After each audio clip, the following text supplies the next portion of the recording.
अस्सलाम वालेकुम dear students, myself Tariq sir, welcome to Jamini classes. आज के इस लेक्चर में जो हम स्टार्ट करने जा रहे हैं वो है limitations of wave theory of radiation, और we can say it as classical जो law of classical wave theory of radiation. तो हम थोड़ा सा रिवाइज करते हैं। हमने जो पिछले लेक्चर में हमने क्या पढ़ा था, हमने जो पिछले लेक्चर में पढ़ा था वो था नेचर ऑफ इलेक्ट्रोमैग्नेटिक रेडिएशंस। तो उसके बारे में हमने पढ़ा था। मैंने कहा था नेचर ऑफ इलेक्ट्रोमैग्नेटिक रेडिएशंस, उसमें हम पार्टिकल नेचर, वेव नेचर और पार्टिकल नेचर देखते हैं। जो वेव नेचर थे वो मैक्सवेल ने एक्सप्लेन किया था, और जो पार्टिकल नेचर था वो मैक्स प्लैंक ने एक्सप्लेन किया था। यहाँ पे अभी हमने पार्टिकल नेचर डिस्कस नहीं किया, वो स्टडी नहीं किया। अभी हम उसी पे है वेव नेचर ऑफ जो Maxwell's wave theory of radiation है, जो उसका वेव नेचर है, उसी पे अभी हम है। अभी स्टार्ट करने वाले हैं, डिस्कस जो करने वाले हैं उसी पे है। तो उससे पहले जो Newton's corpus theory of light हमने डिस्कस की थी, उसने रिफ्लेक्शन और रिफ्रैक्शन को एक्सप्लेन किया था, लेकिन वो फेल हुआ था इंटरफेरेंस और डिफ्रैक्शन को एक्सप्लेन करने में। लेकिन जो इंटरफेरेंस और डिफ्रैक्शन था वो किसने एक्सप्लेन किया था? मैक्सवेल्स वेव थ्योरी ऑफ जो लाइट है, जो मैक्सवेल था उसने उसको एक्सप्लेन किया था। तो यहाँ आज जो हमारा का प्रेजेंट जो लेक्चर है, जो आज करंट टॉपिक है हमारा, वो है limitations of wave theory of radiation. तो यहाँ से मैं इसलिए थोड़ा ये हाईलाइट इतना तेज़ कहा क्योंकि आपने पिछले लेक्चर में देखा होगा, आपको ये सब कुछ अंडरस्टैंड हुआ होगा, आपको किसी जगह डाउट नहीं होगा। तो one thing I will mention here that कि बीच में हमने जो इसको सीरीज़ को जो है कंटिन्यू नहीं किया, उसके पीछे भी रीज़न है, थोड़ा फैमिली रीज़न्स था। तो उसकी वजह, मेरा बिजी शेड्यूल था, उसकी वजह से मैं पूरे वीडियो नहीं बना पाया और पूरे लेक्चर्स रिकॉर्ड नहीं कर पाया। तो इंशाल्लाह आई होप कि सब कुछ स्मूथ रहेगा, तो इंशाल्लाह लेक्चर्स भी कंसेक्यूटिव आ जाएंगे। तो आज जो हम स्टार्ट करने वाले हैं वो है limitations of wave theory of radiation. तो यहाँ पे हम देखेंगे जो limitations of wave theory of radiation, wave theory of radiation. तो अब हम देखेंगे जो मैक्सवेल साहब था, जो वेव थ्योरी ऑफ रेडिएशन ने कहा, जो इलेक्ट्रोमैग्नेटिक रेडिएशंस का जो वेव नेचर होता है, ठीक है ना, जो इंटरफेरेंस और डिफ्रैक्शन के थ्रू उसने हमें समझा दिया। तो अब यहाँ पे लिमिटेशंस क्या थी इसकी, ये डिस्कार्ड क्यों हो गई, यहाँ पे इसने बता दिया। जो ये थ्योरी थी, अकॉर्डिंग टू दिस थ्योरी, या क्लासिकल थ्योरी हम कहेंगे, क्लासिकल वेव थ्योरी के हिसाब से इसने कहा, जो ही फॉर एग्जांपल कोई हमारे पास जो बॉडी होती है, जब वो एनर्जी इमिट करती है, मतलब वो इमिट करती है energy in the form of electromagnetic radiation, जो उन रेडिएशंस की एनर्जी होती है, उसने कहा वो प्रोपोर्शनल होती है किसके? इंटेंसिटी के प्रोपोर्शनल होती है, और इंडिपेंडेंट होती है फ्रीक्वेंसी और वेवलेंथ पे। फॉर एग्जाम्पल उसने कहा, मैं यहाँ पे बता दूँ आपको, जो एनर्जी होती है किसी भी इलेक्ट्रोमैग्नेटिक रेडिएशन का, EMR में लिखता हूँ, तो उसने कहा किसी भी इलेक्ट्रोमैग्नेटिक रेडिएशन की एनर्जी होती है, जो emitted energy of electromagnetic radiation होती है, वो प्रोपोर्शनल होती है किसके? इंटेंसिटी के। किसके? इंटेंसिटी के प्रोपोर्शनल होती है। ठीक है ना? चलो ठीक है, हमने यहाँ पे माना कि यहाँ तक आप ठीक कहा, ये इसके प्रोपोर्शनल होती है। किसके? इंटेंसिटी। इसका मतलब है जितनी ज़्यादा इंटेंसिटी हो उतनी ज़्यादा एनर्जी होगी इलेक्ट्रोमैग्नेटिक रेडिएशंस की। अगर इंटेंसिटी कम होगी तो जो इलेक्ट्रोमैग्नेटिक रेडिएशन हमारे पास है उसकी भी एनर्जी बहुत कम होगी। तो यहाँ पे आप कंफ्यूज नहीं होना। पहले मैं आपको बताता हूँ इंटेंसिटी क्या चीज़ होती है। इंटेंसिटी फॉर एग्जाम्पल इंटेंसिटी होता है number of photons per unit area, for example मैंने अभी कोई टॉर्च ले ली, ठीक है ना, तो मैंने टॉर्च ले ली, अभी मैंने टॉर्च जो ही ऑन की, तो यहाँ पे इस एरिया में, मेरे हाथ पे इस एरिया में कितनी लाइट मतलब दिखेगी, कितनी इसकी ब्राइटनेस दिखेगी, वो डिपेंड करती है इंटेंसिटी पे, वो डिपेंड करती है नंबर ऑफ फोटॉन्स पे।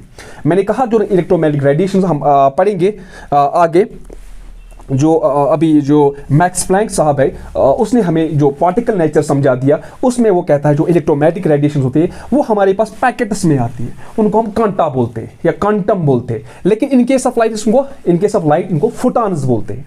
इन केस ऑफ लाइट इनको फोटॉन्स बोलते हैं, इनमें क्वांटा नहीं बोलते, इनमें फोटॉन्स बोलते हैं। यहीं पे अगर फॉर एग्जांपल इस एरिया में अगर हमने यहाँ पे लाइट डिस्प्ले की, अगर यहाँ पे नंबर ऑफ फोटॉन्स ज्यादा हुए उसका मतलब है इंटेंसिटी ज्यादा होगी। अगर यहाँ पे नंबर ऑफ फोटॉन्स यानी कि अगर हमने फॉर एग्जांपल हमने टॉर्च को यहाँ पे इस पे इंसिडेंट किया, इस टॉर्च की लाइट को इस हाथ पे इंसिडेंट किया, तो यहाँ पे अगर यहाँ पे इस जो यहाँ पे सर्कल बन रहा है, जो यहाँ पे एरिया ये कैप्चर ये लाइट कर रही है, अगर ये बहुत तेज होगा इसका मतलब है जो यहाँ से जो नंबर ऑफ फोटॉन्स है, जो लाइट में जो फोटॉन्स निकल रहे हैं अगर वो ज्यादा है तो इसका मतलब है लाइट की जो इंटेंसिटी ज्यादा है। इसका मतलब है एनर्जी ऑफ द रेडिएशन, जो रेडिएशन यहाँ से जो रेज निकलती है उनकी एनर्जी ज्यादा है। तो इंटेंसिटी का मतलब यही है number of photons per unit area.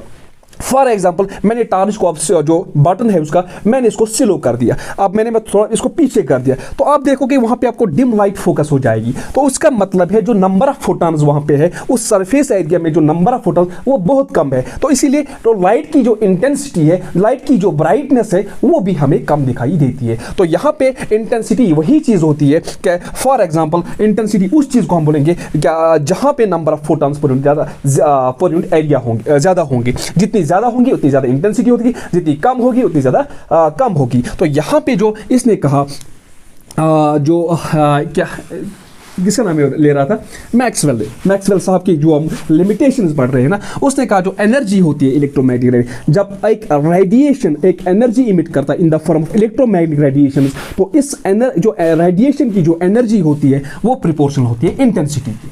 तो इंटेंसिटी ज्यादा होगी तो एनर्जी ज्यादा होगी। चलो ठीक है, हमने यहां तक माना, ये बात आपने बहुत बहुत सही कही। लेकिन इसने जो दूसरी बात कही, लेकिन ये जो एनर्जी ऑफ इलेक्ट्रोमैग्नेटिक रेडिएशन होता है वो इंडिपेंडेंट होता है, वो इंडिपेंडेंट होता है किसके, एक तो वेवलेंथ पे लैम्डा और दूसरी फ्रीक्वेंसी न्यू पे, ठीक है ना। तो इन दोनों पे क्या होता है, इन दोनों पे ये होता है इंडिपेंडेंट। बता दिया जो एनर्जी ऑफ इलेक्ट्रोमैग्नेटिक रेडिएशन है वो प्रोपोर्शनल होती है इंटेंसिटी के, लेकिन वेवलेंथ और फ्रीक्वेंसी पे इससे कोई ताल्लुक नहीं है। हमने कहा भाई ऐसा तो मुमकिन नहीं है, इसके साथ कोई ताल्लुक नहीं होगा, तो इसीलिए ये डिस्कार्ड होगी। हम देखेंगे, मतलब अगर मैं इसको अपनी आसान भाषा में आपको समझा दूंगा, मैं अपनी आसान तरीके में इसको समझा दूंगा। इसने कहा फॉर एग्जाम्पल जो वेवलेंथ होती है इमिटेड रेडिएशन की वो सेम रहती है। कब सेम रहती है, इसने बता दिया जब हम किसी बॉडी को हीट करते, फॉर एग्जांपल हमने किसी बॉडी को हीट किया, ठीक है ना, तो आपने देखा जो ही आप इसको टेम्परेचर इंक्रीज करते हो, मतलब आपने इसको बहुत बहुत टेम्परेचर इंक्रीज किया, आप वहां से आपको परसीव होता है एक ही कलर परसीव होता है या डिफरेंट कलर्स परसीव होते हैं। फॉर एग्जांपल और आसान भाषा में आपको समझा दूंगा, आप लोहार के पास गए, ठीक है ना, उसने अपनी जो उसके पास आयरन रॉड होती है या स्पेड होता है, जो एक्स होती है वो उसके पास होता है। जब वो उसको उसमें तंदूर में उसको गर्म करता है, तो जब वो उसको हीट करता है पहले, ठीक है ना, पहले नॉर्मल हीट देता है, वो गर्म होने लगता है, जो ही वो हीट की इंटेंसिटी बढ़ जाती है, जो ही इस हीट की एनर्जी बढ़ जाती है, तो ये ग्लो होने लगता है। ये रेड कलर दिखाई मतलब देता है हमें, परसीव जो हमें कलर जो परसीव होता है वो रेड कलर होता है, वो मतलब रेड हॉटेड मतलब सामने हो जाता है। लेकिन अगर आप वहां पे देखोगे, अगर आप पेशेंस के साथ वहां पे बैठोगे, उसको बोलोगे इसको और हीट करवा, जब इसको और हीट, वो व्हाइट कलर बन जाता है, वो उसके बाद येलो बन जाता है, उसके बाद पर्पल, वो अलग अलग कलर्स दिखाता है।